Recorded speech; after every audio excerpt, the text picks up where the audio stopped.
మీరందరూ మొన్న ఒకసారి నిలిచి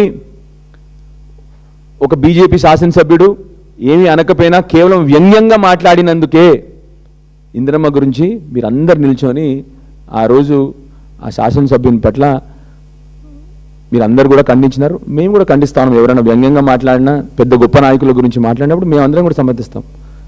మరి ఎప్పుడన్నా మీ నాయకుడిని, లీడర్ ఆఫ్ ద హౌస్ని, ముఖ్యమంత్రి గారిని మీరు ఎప్పుడన్నా అడిగినారా?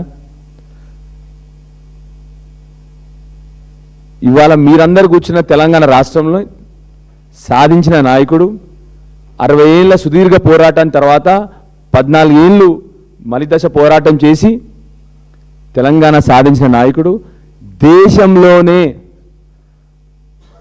ఒక సిద్ధాంతం పట్ల అత్యధిక సార్లు రాజీనామా చేసిన నాయకుడు, దేశంలోనే అత్యధిక ఎలక్షన్లు గెలిచిన నాయకుడు అండ్ కేసీఆర్ గురించి అసభ్యంగా మాట్లాడుతుంటే మరి మాకుండదా బాధ?